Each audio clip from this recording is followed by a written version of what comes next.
Hello and welcome to my long overdue reviews of the more recently released Smackdown Vs Raw games. This one of course being Smackdown Vs Raw 2009 for the PlayStation 3. This is the first wrestling game I've bought for the PS3, so that alone means this game will forever hold some nostalgic value. So I see they have completely scrapped the video introduction, and I guess I would have to agree since all they've been using since 2006, I think it is just a televised intro, which is quite unoriginal. So you push start only to be greeted with a loading screen, and on the right hand side of the loading screen you see some stats about the game, which is a little pointless but amusing enough to look at while the game loads. So you have a typical menu really. They got rid of the options and replaced the options with My WWE. I guess they wanted to make it feel as if you're in control or something. I don't know. Let's take a look at My WWE. So it has the roster editor where you can put any superstar on any show you want and choose whether they are a face or a heel. So now for the highlight reel. I think this is a new addition. Here you can make your own video from clips you have saved from the actual matches in the game. Like, you do a cool move in the game, you can go to the highlight reel and save that piece on whatever angle you want, and then edit them all together in this highlight reel editor kind of thing, which is a pretty cool idea really. And the only thing is you can't make your own Titantron out of it. You can't do it for like a creative wrestler, which would have been awesome. I mean, you can share it online, but really, that kind of sucks. Although I like the gameplay settings though, you can influence how the CPU wrestles, and you can adjust the strength of the finishing and weapon moves. So the options is pretty much the same, although they do have a cheats code here, but I have never tried it. They even have a little match of Undertaker versus Edge at Wrestlemania, so if you want to watch that, you can. So let's take a look at the roster. So it has an okay roster pretty much. It just has most of the superstars from 2008. Now the entrances are all the same as previous years, although there's really nothing to improve on, because in my opinion they've perfected the entrances. But there are still little things you can do, like pushing R2 will spin the belt. Again, pointless, yet a little amusing.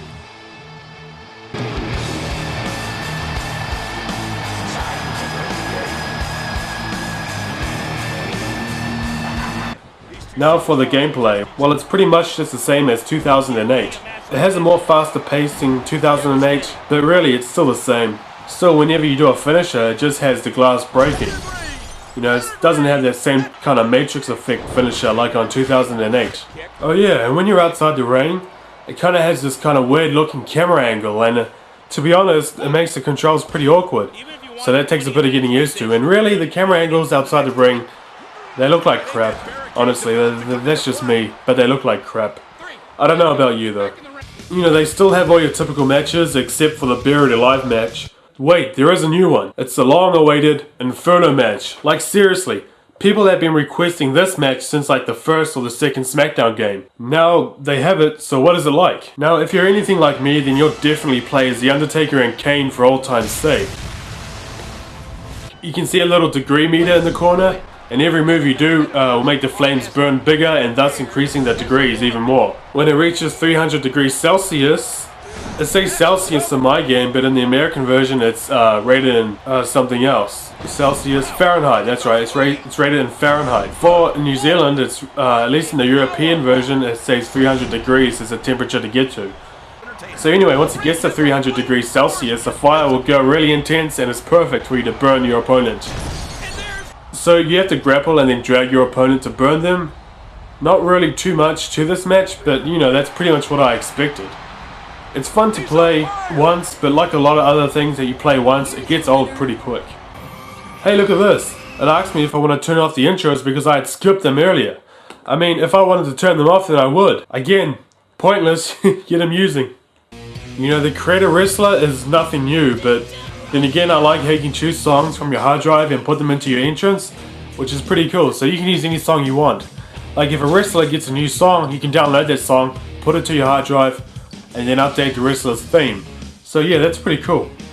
Another new feature I think is a pretty cool feature is to create a finisher.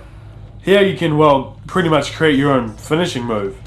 You can choose from a list of moves and choose what you want. and you can, you know, go from one position and then choose another and so forth, but the options get pretty limited because there's only so many ways you can do a move from a certain position. For what it's worth, it's alright. I mean, I think I made a pretty cool move.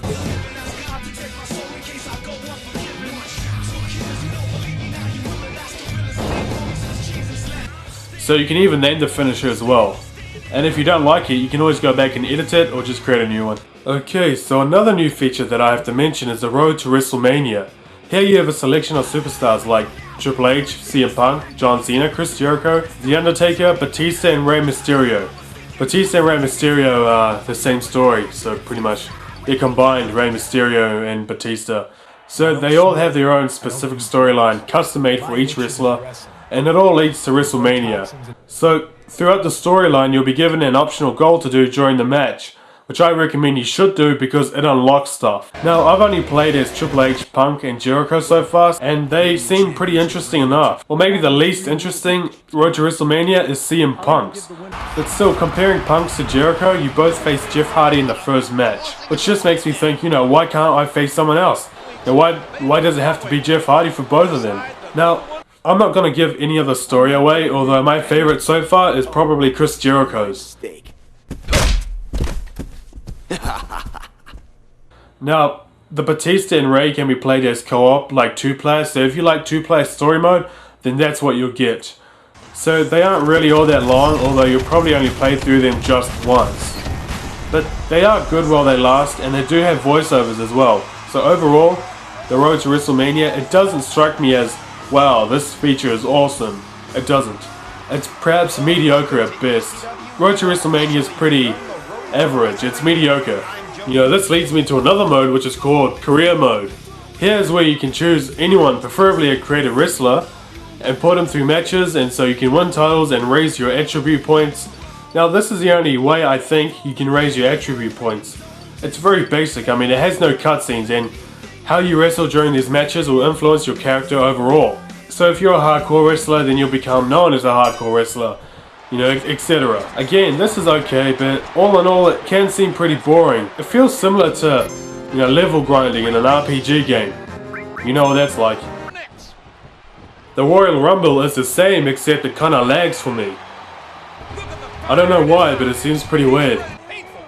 But all the matches are pretty much the same. But they can still be fun to play just for the sake of it.